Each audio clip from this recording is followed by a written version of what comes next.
Hello, thank you for joining me again. I gotta say, I'm a little bit tired today, so if I come across a little bit flat or low on energy, that's why. But thought I'd still do an episode anyway. The experience I've picked is a pretty short one.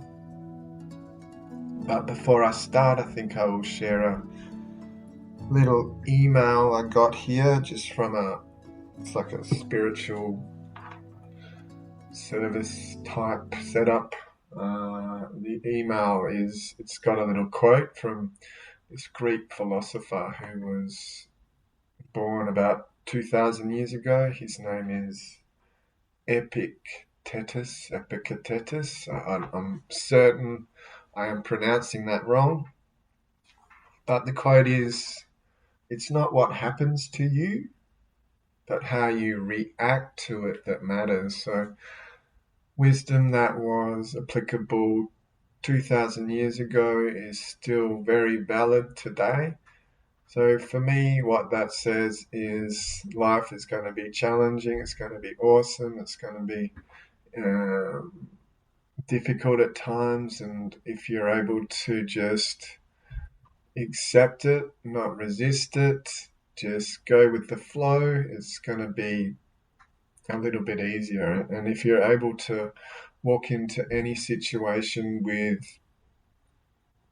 the right mindset, I guess is terminology we might use today, where you see it as an opportunity when something difficult happens rather than something bad happening in front of you. If you can see the positivity in any situation, life is going to be a lot more bearable. But this podcast isn't really about that. I guess it is at times. It throws at us some good wisdom through these experiences, and sometimes it does touch, I guess, on topics like how we perceive our reality.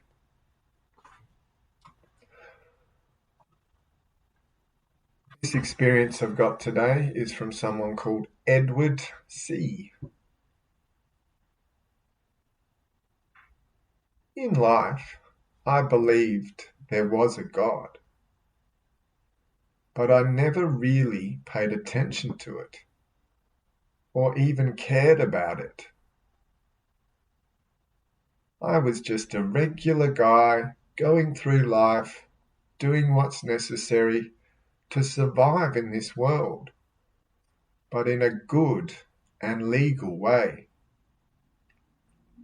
I was the type of person that believed whatever is going to happen to me, sooner or later, it will happen to me, and there's no escaping it. I'm a visual learner, so I'm the type who has to see to believe. I don't just take someone's word for it. When I was about 20 years old, I was at a deli ordering a sandwich. The guy who made my sandwich got the wrong order. He forgot ketchup, so I told the guy he didn't add any. He told me he was sorry. Then I said, "That's all right, don't worry about it, no one's perfect." There was a lady next to me who was listening to the conversation. She looked at me and said, "Only God is perfect." I told her, "Well, I haven't met God. Maybe when I meet him, I'll know if he's perfect." She gave me a smirk. I got my sandwich and left. A few months later, I had a near-death experience in Midtown Manhattan Park.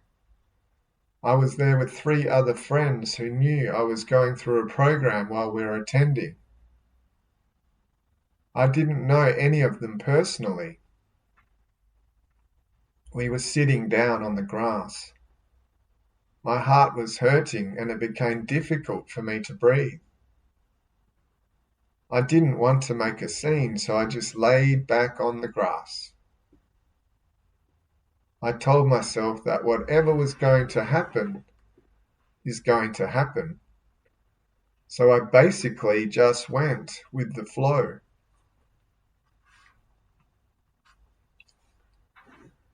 Then I felt a very painful, strong force pulling me under the ground. I felt as if it were trying to drag me into hell, but it seemed a million times stronger than gravity itself. I started fighting this force by moving my body, soul, left to right and trying to escape from its grip. I noticed that the more I fought this force, the more the pain increased. The pain was unbearable. I asked myself, how can anyone endure this type of pain without dying or exploding? I fought this force with every inch of strength I had in me, but to no avail. That's when I realized that I was dead. I was experiencing pain in the spiritual realm. The afterlife is so real that it makes this world seem fake. I figured that I had no other option but just to give up. I then relaxed and gave into the pain. I looked up to the clouds and noticed a beautiful bright light looking directly at me. The light was 10,000 times brighter than the sun, yet I could look straight at it. The light was literally made of love.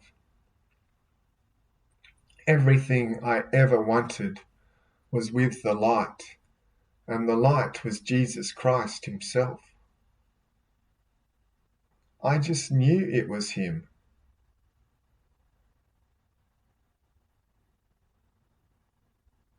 John 8:12. Then Jesus again said to them, saying, I am the light of the world. He that followeth me shall not walk in darkness, but shall have the light of life. As I looked at this perfect, beautiful, glorious, and loving bright light, I felt unworthy to look at the light. It was just too much for me. I then tried speaking to the light, but couldn't speak verbally. So telepathically I thought, God, I have never done anything for you. I can't go with you even if I wanted to. So whoever is going to take me now. But please stop the pain. I was experiencing the good and the bad at the same time. The light acknowledged my thoughts. My spirit then got out of my body and floated up to the height of a cloud. I was looking down at my lifeless body from above. I could see and hear my friends calling my name, trying to wake me up. I looked at the surroundings around my body, and I could see everything in beautifully intense, bright, sparkling, and vivid colours. Then I got a life flashback from the moment I was born to the moment of my death. I realized that everything we do in this earthly life is recorded. Suddenly, I fell back into my body like a teardrop form. I landed back into my body as the EMT workers were picking me up in a gurney and putting me in the ambulance. They started driving me to the hospital. One of the emergency medical technicians was pinching my finger, trying to keep me awake. My body felt extremely heavy, and then I blacked out. I woke up in the hospital with the IV on my left arm. I was telling the doctors that I saw God.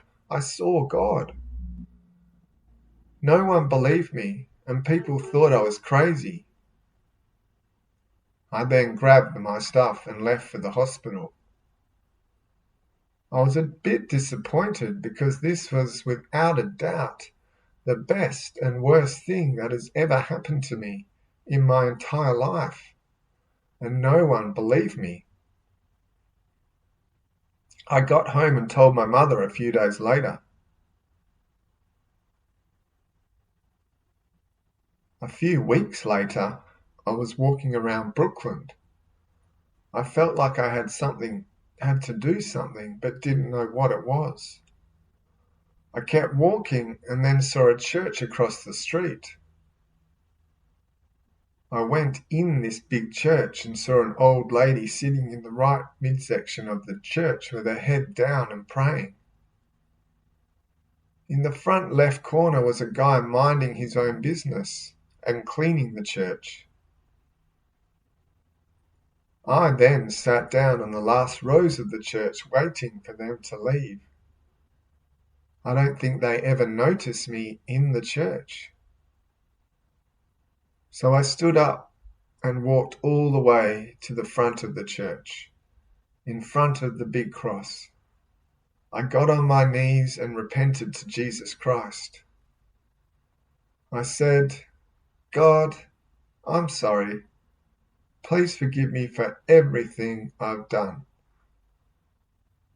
I was weeping like a baby as I asked God for forgiveness.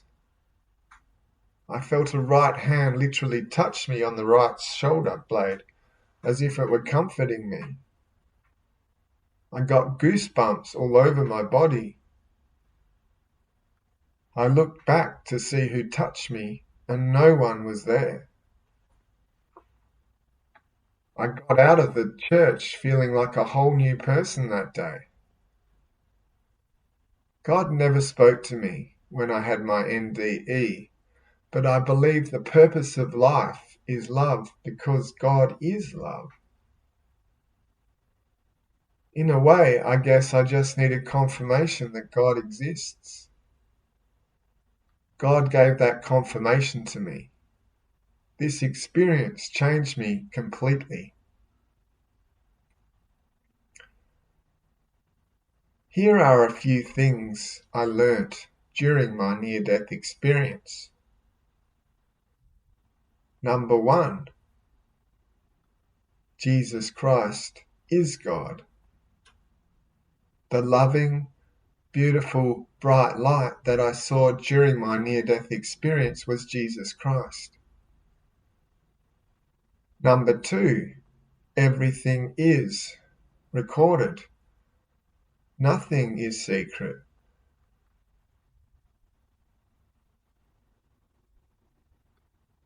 Number 3, there is an afterlife. Number 4, when I repented and asked God for forgiveness,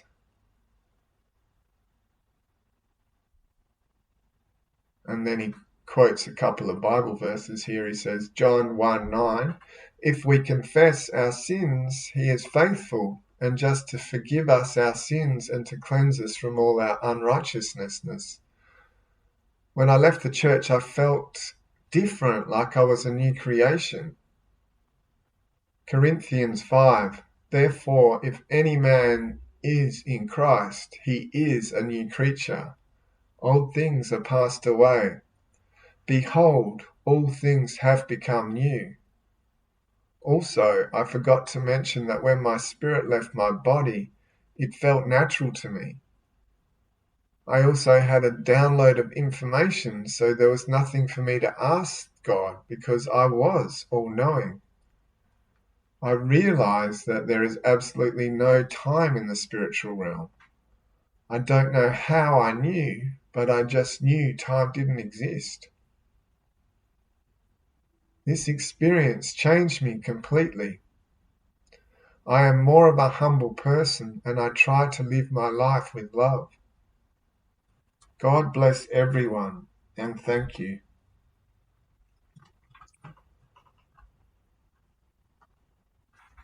So that's the end of Edward's experience. Like I said, it's a pretty short one today. Let's quickly go through it again.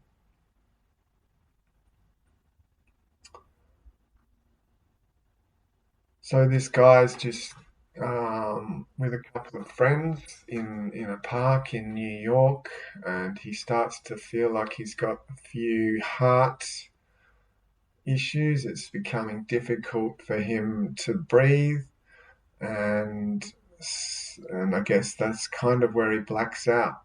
For him, his transition into the next dimension is a fairly dark one. Initially, he feels this strong force trying to drag him, he says, to hell. He says, feels like a million times stronger than gravity itself.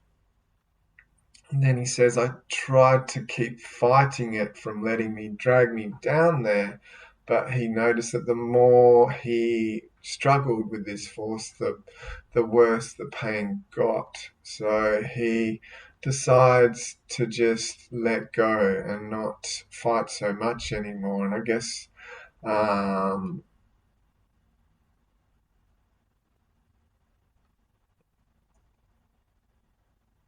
And as soon as he does that, as soon as he starts to relax and not struggle so much, he starts to see a light, a very bright light. In fact, it's 10,000 times brighter than the sun. However, he is still able to look at it. It's fascinating, isn't it, when you get these experiences who get to experience this light, and it's an intensely bright, loving light, but it's still something you are able to look at and experience and not have to shield your eyes, so to speak. And he says this light is literally made of love, and for him, this light is Jesus Christ himself. And he says he just knows this. He just has this knowing that this light is what Jesus is. And then he starts to look at it a little bit more closely, and it's perfect, it's glorious, and it's loving. And he starts to feel a little bit unworthy of being able to actually look at this light. It becomes a bit too much for him. So he telepathically says, look, God, I've done nothing for you. Take me wherever you want, but do whatever you want to me, but can you please stop this pain?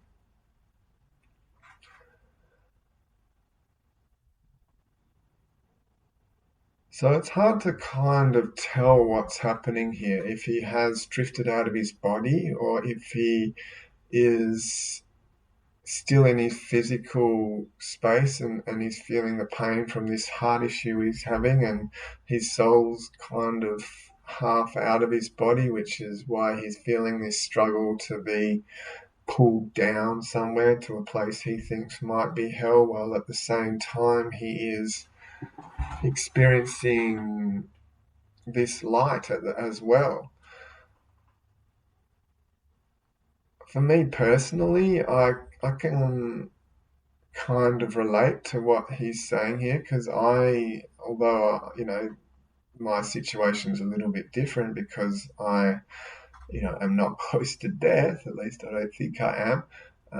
And It's similar for me. I have this more darker presence with me all the time from another realm, which is able to communicate with me, but at the same time, I have this light presence with me at all times that is more, it doesn't block the darkness out, but it is more like it's just a presence with me at all times that I guess I can turn to when this darker being becomes a little bit too much. And I can relate to what this guy says when he says, I'm experiencing the good and the bad at the same time. And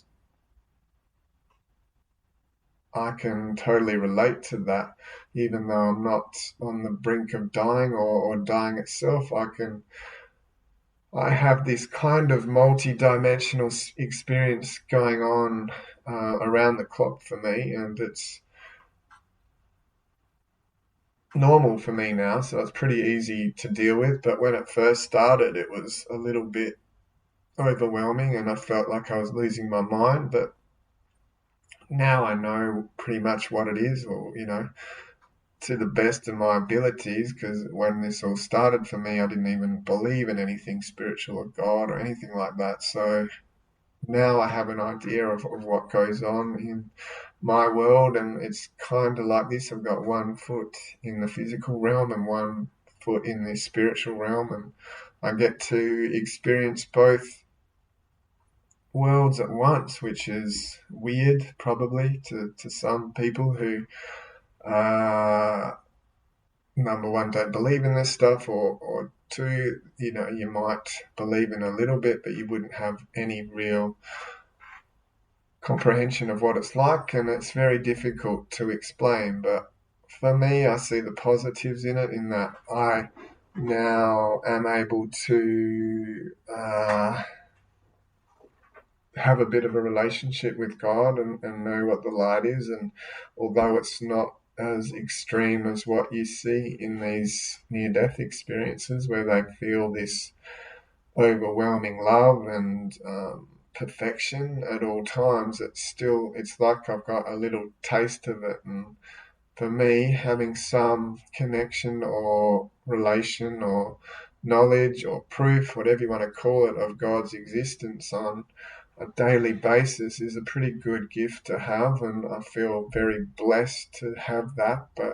And if having a darker presence at all times with me is the price I have to pay to obtain that relationship, yeah, I'm more than willing to go with that. And it's good for me. It works, and I'm trying to learn to channel more of that light energy into my existence, and I feel like I'm on the right path. I've been, totally free of anything like coffee, cigarettes, alcohol, and anything even harder than that for 2.5 years now. So, I know it's not my mental, it's not like a Western diagnosis of mental problems that have caused me to experience what I have. This is a spiritual thing, and Western science is very good at measuring and diagnosing physical illness, and I just don't think what has happened to me is yet to be explained by Western technology, and they are kind of not a little bit behind in that regard.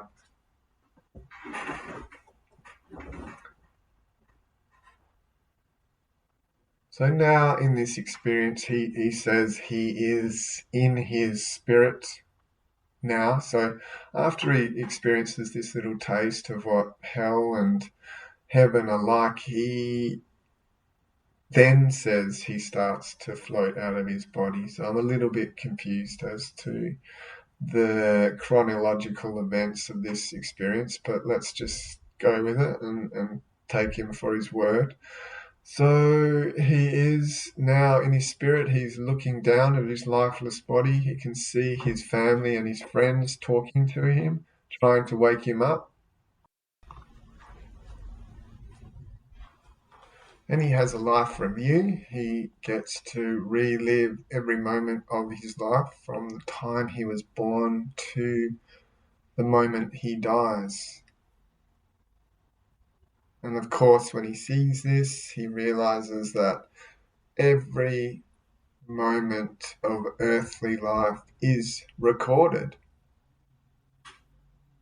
It's incredible, isn't it? Like every little moment of every single one of our lives is recorded. It's like there's an invisible camera following us around at all times at this life, and just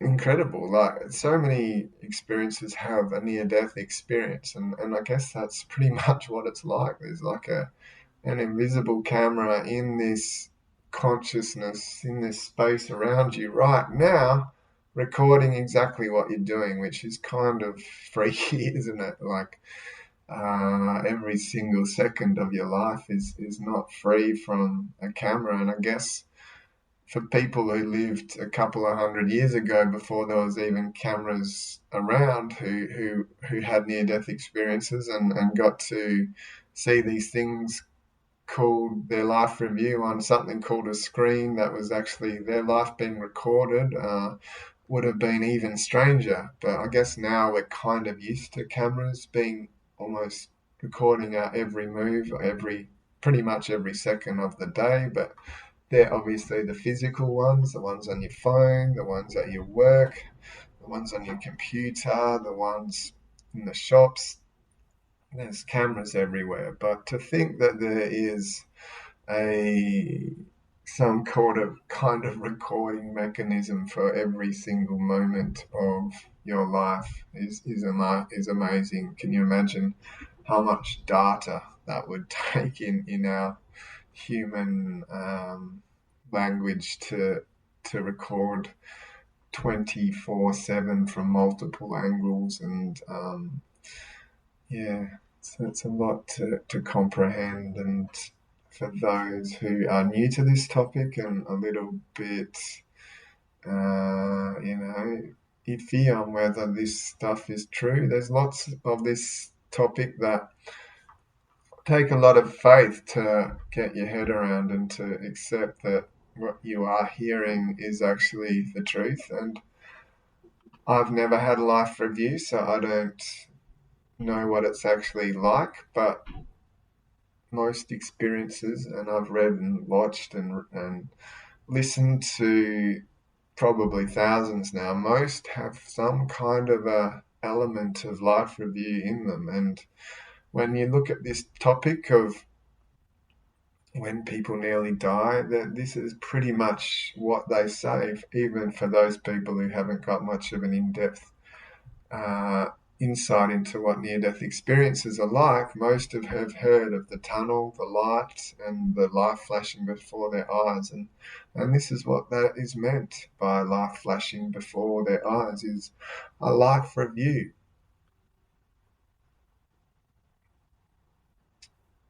And there's not much detail here. It's literally, I got a life flashback from the moment I was born to the moment of my death. There's no explanation of what that was like, of what their life was like. Were they good? Were they bad? Was it a pleasant experience? How was it displayed? Was it on a screen, or was it like you were actually living it again? Um, but yeah, that's all they say, and that's fine. And after the review, they feel their form, their spirit slowly kind of drip back into the body in a teardrop form, Edward says. So for me, that's like, yeah, it's just like a big drop of rain coming out of the sky and slowly working its way back into the body. There's not much more explanation than that. And he says that he feels himself back in the body, and then finds the ambulance workers trying to arouse him, or not arouse, but awaken him and get his body, keep it awake. And they do kind of rouse him, the ambos, and the doctors say, and he gets to the hospital, and the first thing he says is, "I saw God, I saw God." But of course, no one believes him, and the people thought I was crazy. I'm looking forward to the day that I am working as a nurse, and I can be that medical professional, that person who has this type of experience wakes up to and says something like this, like, I saw God, and instead of them being not believed or called crazy, I'll be like, oh my God, please tell me more. Let me know more about this experience you just had. I want to know all about it. I want to interview you. So it'd be good to be that person one day to be the first person that someone who has an experience like this is able to talk to and get their raw account of what it was actually like. So fingers crossed that actually happens, and if it does, I'll be sure to share with you that experience. So that's their experience, and then Edward, his experience, and then Edward says a few weeks later he's walking around Brooklyn, and he kind of gets this inner urge to go to a church. I think we all know what that inner intuition's like. It's like you just get this sudden, almost obsessive compulsive urge to do something, and it's not something like clean the car or your house. It's something a little bit different, and it's almost like you're being guided to go and do this task which isn't something you normally would do. And in this case, it's for him, it's to go and sit in a church. So he does. He goes and sits in the church, and he just gets on his knees and lies down in front of the cross and says, God, I'm sorry. Forgive me for everything I've done. And he starts weeping like a baby. Then he feels this right hand literally touch him on his right shoulder, as if he's been trying to be comforted. Turns around, and there's no one there. Who was that? What was that? What caused him to feel like there was a hand on his shoulder, and what did that supposedly mean? I guess it was symbolic of Jesus, of God, just trying to let him know that everything's okay. Every time a lot of you might disagree with this, but that's fine. This is just my opinion. Every time I hear someone talk about in these experience or religion or anything to do with spirituality, and they're begging God for forgiveness, for me, it just doesn't ever ring true. We are an individual portion, fragment, segment of God. So the things we do don't need to be asked for to be forgiven, do they? If we do something that doesn't feel right, do we go and ask God to forgive us and that makes it all better? We all do things that we regret, but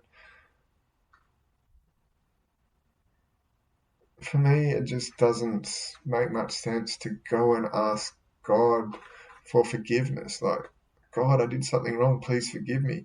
I guess if you look at it like you're trying to connect to God, to Source, to love, and if that connection comes through a request for forgiveness, it doesn't matter as long as you're reaching out to God and love and trying to create that connection with that source, that higher power that is much more complete and connected than you feel in your little individual unique body and your experience, then so be it. But I think, this is a little bit of a throwback to biblical days where there was a different kind of understanding of what God was. I don't think God wants us to go and ask for forgiveness for anything, really. We know what we're doing unless we're out of our mind on drugs or have some kind of mental illness. We know what we're doing, and we know generally, as adults anyway, what the repercussions are for something that goes wrong, we already have that inner guidance. So I do when I know. We all do. We all have this inner guidance that says we should do something, but we don't do it anyway, or we don't do something we should. It's for me, that's just how it is, and I don't judge anyone for connecting to God through the request for forgiveness. It's their call, and everyone's got their own unique way to connect to the divine, and however that works for you as an individual, go for it. There's no right or wrong way to do it. Just sharing my thoughts on asking God for forgiveness. Um, and we all just have our own way of doing it. We all have our own unique experience with how we connect to the divine. And some people are lucky enough to have stronger connections than others, and others are still searching for that. And however you can find it, everyone's going to have their own little path to getting there. And that's why there's so many different religions, because there is no right or wrong way of getting there. It's just going to be a unique path for us all. So he kind of wraps up his experience after having this hand on his shoulder, and he comes to the conclusion that even though God didn't speak to him when he had his near-death experience, the purpose of life is to love, because God is love. And those three words, life, love, and God, they're all very interchangeable, aren't they? What I do sometimes is one of the spiritual books I started reading a while ago used to say you can substitute the word God with life. So any sentence you hear that word life, you're also referring to God, because God is life and God is love, and love is God, and love is life, and life is love. So those three words for me are very interchangeable, and I totally agree with how he sums up this experience. He says the purpose of life is to love, because God is love. And we are God, therefore we are life, and therefore we are also love. He says this experience just gave him the confirmation he needed to know God exists. And he got that confirmation from God. Everyone's going to get this confirmation in different forms, I guess. Some are going to be more dramatic than others. Some are going to be pretty subtle, and you're going to be really switched on to notice it. I don't know why it comes in varying degrees. I wish I did. I wish everyone could just have it all proved to them, like with the click of a fingers. Look, you say, God, show me you exist, and boom, you get a conversation or you get an experience that proves it to you. I wish it was that easy.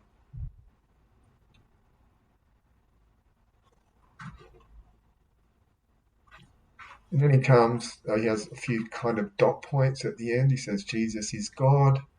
Secondly, everything in life is recorded. And he refers to a Bible.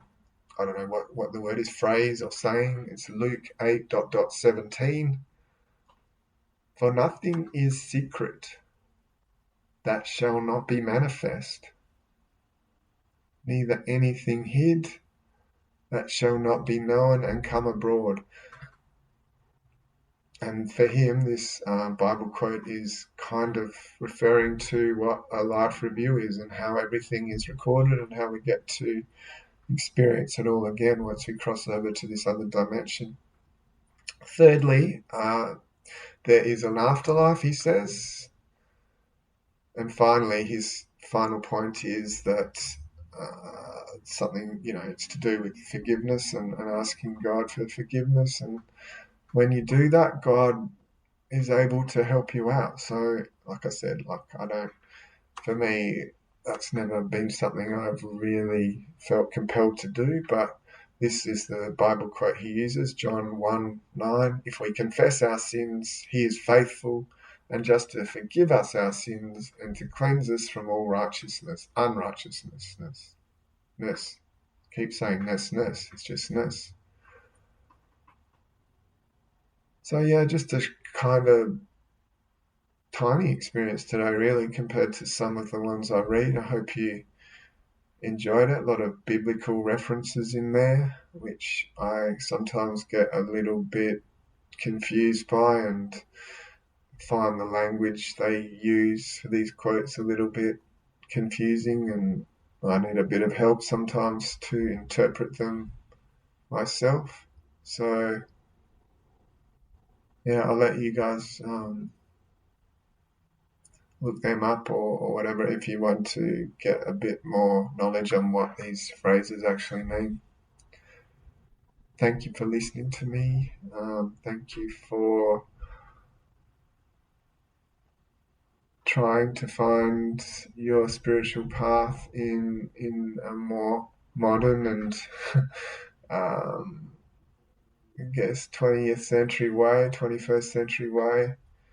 Everyone's going to find their spiritual path different, and hopefully you are finding some connection through these experiences. And it was a pleasure for me to be able to bring these to you and to help you on your journey. Just to be that guy who reads out a few experiences is an honor for me. So keep on the right path, and eventually we all get to wherever we're going, which seems to be this dimension I read about every week. So hopefully, if we never meet in this physical dimension, we can connect in the spiritual realm one day. Because I love you, and I look forward to knowing who you all are one day. And on that note, I think I'll leave it and let you get back to your mortal lives, and talk to you in a week's time. Goodbye.